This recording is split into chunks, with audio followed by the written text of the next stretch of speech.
talked about a detox bath earlier in the show here, and we have a great recipe for a detox bath, which includes a half a cup of baking soda, a couple of drops of lavender. Ooh, that's different.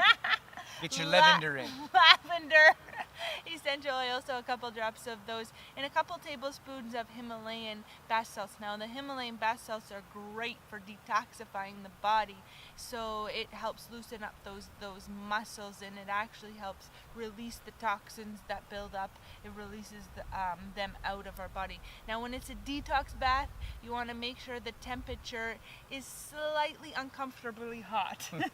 You don't want to scold yourself, of course, but you want it to be, like I said, I don't know how another way to explain it is, but you want to make sure it's nice and hot because you want to sweat out the toxins from your body.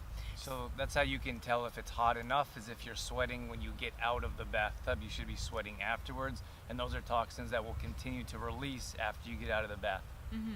So that's half a cup of baking soda, a couple drops of lavender essential oil, and a couple tablespoons of the Himalayan bath salts.